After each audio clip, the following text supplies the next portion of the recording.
오늘 우리에게 생명 주신 하나님을 찬양하겠습니다. 찬송가 464장 찬양하겠습니다.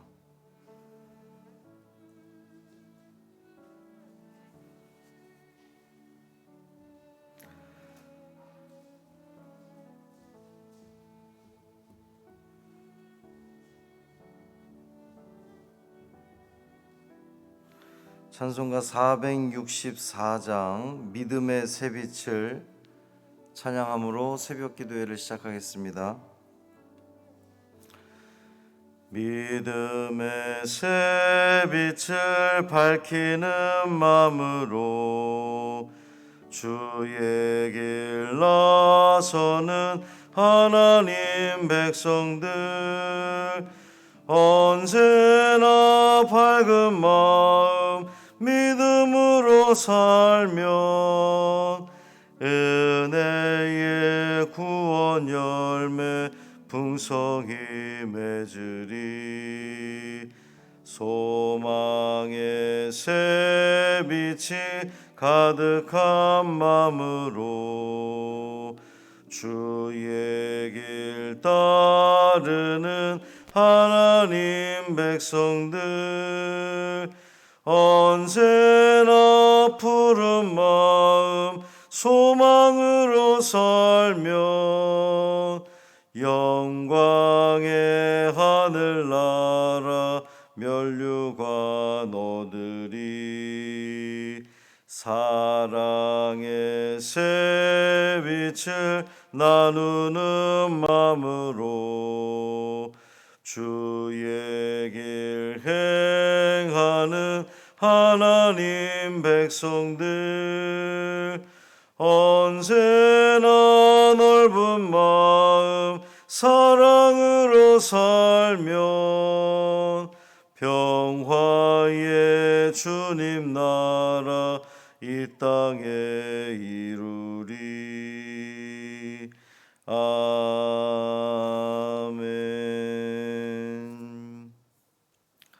사도신경으로 우리의 신앙을 고백하겠습니다. 전능하사 천지를 만드신 하나님 아버지를 내가 믿사오며 그 외아들 우리 주 예수 그리스도를 믿사오니 이는 성령으로 잉태하사 동정녀 마리아에게 나시고 본디오 빌라도에게 고난을 받으사 십자가에 못 박혀 죽으시고 장사한 지 사흘 만에 죽은 자 가운데서 다시 살아나시며 하늘에 오르사 전능하신 하나님 우편에 앉아 계시다가 저리로서 산 자와 죽은 자를 심판하러 오시리라.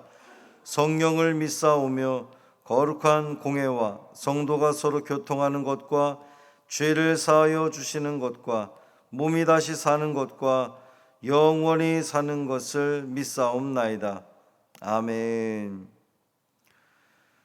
에스더 9장 1절부터 10절까지 말씀입니다.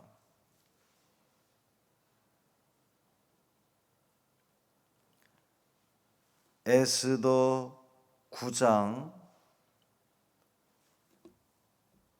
1절부터 10절까지 말씀 함께 읽겠습니다. 아달월 곧 12째 달 13일은 왕의 어명을 시행하게 된 날이라. 유다인의 대적들이 그들을 제거하기를 바랐더니 유다인이 도리어 자기들을 미워하는 자들을 제거하게 된 그날에 유다인들이 아하수에로 왕의 각 지방 각 읍에 모여 자기들을 해하고자 한 자를 죽이려 하니 모든 민족이 그들을 두려워하여 능히 막을 자가 없고 각 지방 모든 지방관과 대신들과 총독들과 왕의 사물을 보는 자들이 모르드게를 두려워함으로 다 유다인을 도우니 모르드게가 왕궁에서 존귀하여 점점 창대하매 이 사람 모르드게의 명성이 각 지방에 퍼지더라. 유다인이 칼로 그 모든 대적들을 쳐서 도륙하고 진멸하고 자기를 미워하는 자에게 마음대로 행하고 유다인이 또 도성 수산에서 500명을 죽이고 진멸하고 또 바산 다다와 달본과 아스바다와 보라다와 아달리아와 아리다다와 바마스다와 아리세와 아리데와 외사다 곧 함므다다의 손자요 유다인의 대적 하만의 10 아들을 죽였으나 그들의 재산에는 손을 대지 아니하였더라. 아멘. 이 말씀은 하나님 말씀입니다. 오늘도 주님이 주시는 귀한 은혜를 누리는 복 있는 하루 되기를 주님의 이름으로 축원합니다. 이진호 장로님 또 홍경란 권사님의 치료와 회복을 위해서 계속 기도해 주시기를 부탁을 드립니다. 모르드게와 유다 민족을 진멸하려던 그 하만의 계획은 무산되고 오히려 하만이 처형이 되고 또 모르드게는 하만의 그 자리, 이제 나라의 제국의 2인자의 자리에 이 모르드게가 오르게 되죠. 에스더는 왕에게 청을 넣어서 이 유다인들이 멸절하게 된 날에 유다인들이 무장을 하고 그 대적들을 칠 수 있는, 그 물리적으로 대항할 수 있는 그런 그 권한을 부여받습니다. 이제 그것이 허락되는 조서를 내리게 되지요. 오늘 이 9장 1절의 시작을 아달월, 그러니까 12월이에요. 13일. 그러니까 이 8장과 9장 사이에는 약 한 9개월 정도의 시간이 흐른 겁니다. 이제 그 빈 시간이 있는 거예요. 12월 13일이 되었습니다. 12월 13일은 무슨 날입니까? 원래 하만이 쓴 조서 내용대로 하자면, 그리고 왕의 도장이 찍혀서 반포된 내용대로 하자면 유다인들이 다 진멸당하게 되어 있던 날이 12월 13일이었어요. 그런데 모르드게가 조서를 다시 썼지요. 유다인들이 진멸하는 날이 아니라 유다인을 대적하는 자들을 진멸하게 된 날로 이제 조서를 다시 쓰게 된 겁니다. 그런데 오늘 1절 보면 유다인의 대적들이 그들을 제거하기를 바랐더니 그렇게 되어 있어요. 유다인의 대적들이 그러니까 유다인들이 제거되기를 바랐다는 겁니다. 분명히 유다인의 대적들도 하만이 죽고 또 그 자리를 모르드게가 차지했으며, 이 모르드게가 내린 조서에 의하면 유다인을 대적하는 자들이 다 또 진멸되는 그러한 그 조서, 그 내용을 분명히 알고 있었을 거거든요. 그럼에도 불구하고 유다인을 제거하려는 시도를 멈추지 않았다는 거예요. 유다인의 대적들이. 사실 이 모르드게가 내린 조서에는 유다인에게 우호적이지 않은 사람들을 다 색출해서 죽여라, 이런 내용이 아니었고, 유다인에 대해서 적대적으로 공격해온 자들에 대해서 유다인들이 방어하고 그 방어 차원에서 그들을 죽일 수 있는 그러한 그 권한을 부여받은 것이지, 아무런 유다인을 공격도 하지 않았는데 유다인이 좀 이렇게 미워 보인다고 그들을 막 죽이는 그런 내용이 아니었단 말이죠. 그러니까 만약에 유다인의 대적들이 다른 민족들처럼 최소한 유다인을 공격하지만 않았어도 전쟁은 일어나지 않는 거예요. 그런데 유다인의 대적들은 유다인들을 향한 그 적대심과 또 공격을 포기하지 않았다는 겁니다. 과연 이 유다인의 대적들은 누구며 왜 이들은 그런 모든 걸 알고 있음에도 불구하고 유다인들을 계속해서 공격을 하는가, 그 공격을 멈추지 않는가? 그들은 바로 이스라엘 민족이 가나안 땅을 점령할 당시에 그 가나안에 살고 있었던 7민족들, 아모리 족속을 비롯한 그 7민족들, 그리고 이스라엘이 가나안 땅을 향해서 나아갈 때에 싸웠던 대적들, 이제 그들 말하는 거예요. 하나님은 이 가나안 땅 거민들의 그 악독이 극에 달하자 이스라엘 백성들로 하여금 그 땅을 점령하게 했는데 하나님의 명령은 이스라엘이 가나안에 들어갈 때에 그 무엇도 남기지 말고 다 진멸하라는 것이 하나님의 명령이었어요. 근데 이스라엘 백성들은 어떻게 했습니까? 하나님 명령에 충실히 따르지 않았어요. 다 진멸하라고 했는데 남겨뒀단 말이에요. 이제 그들을 자기들의 종으로 삼고 막 이런 식으로 남겨뒀어요. 가나안 족속과 섞여 살고 또 때로는 이제 시간이 지나면서 그들과 혼인을 하기도 하고 그들의 종교를 받아들이기까지 했단 말이죠. 결국은 하나님 명령에 따라서 다 진멸하라고 했는데 진멸하지 못했던 그 옛날 가나안 족속을 비롯한 그 사람들이 결국 이스라엘의 가시가 되어서 틈만 나면 이스라엘을 공격하는 그러한 무리들로 남게 된 겁니다.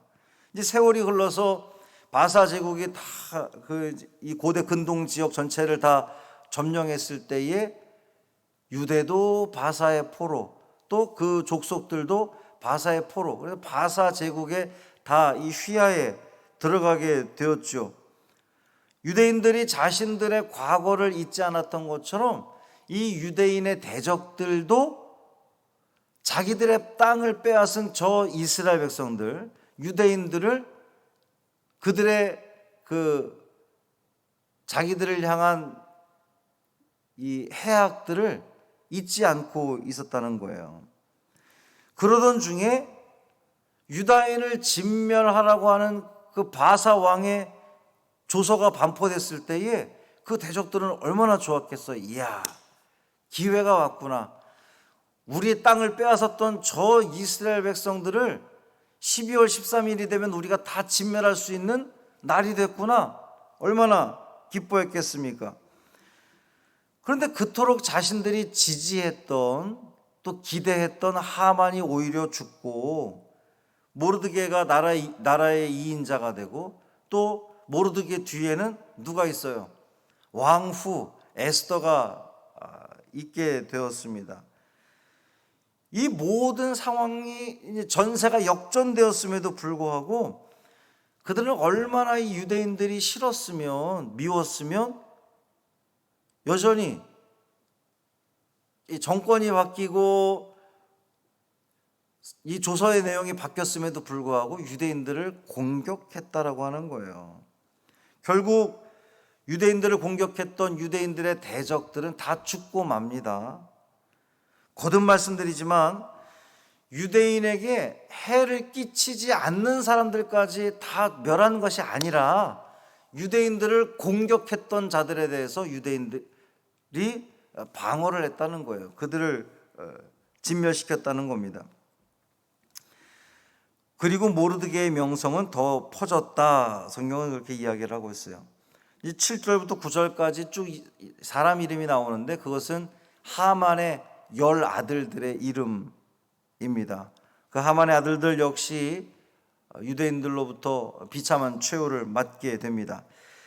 오늘 말씀에서 우리가 가장 주목하기 원하는 것은 10절 말씀이에요.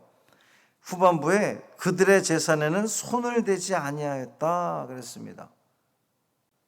유대인들이 대적들을 진멸했는데 이제 당시 그 고대 근동 지역의 통상적인 것들은 전쟁을 해서 이기게 되면 당연히 그 재산들을 가져오는 것, 탈취하는 것이 그냥 일반적인 것, 당연한 거였습니다.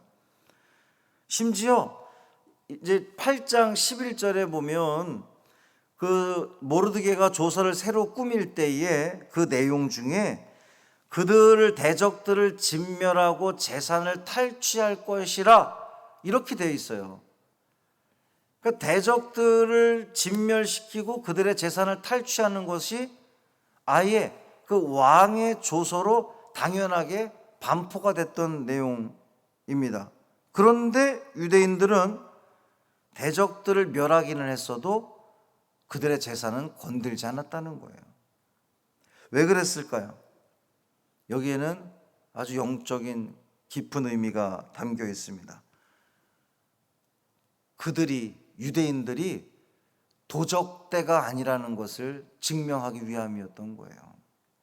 그들은 하나님의 은혜 가운데에 자기들을 공격하는 사람들에 대해서 방어하는 차원에서 하나님의 은혜 가운데 그것을 이기게 되었지만 그들의 재산에 대해서는 손대지 않으므로 이것이 어떤 단순히 감정적인 싸움, 감정적인 전쟁이 아니라 거룩한 전쟁임을 그들 스스로가 증명해 냈다는 거예요.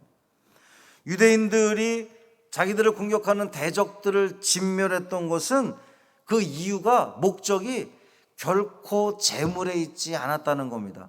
원래 지금 이제 러시아가 우크라이나를 침공한 것도 마찬가지인데 자국의 어떤 이익을 위해서 뭔가를 가져오기 위해서 전쟁을 하는 거잖아요.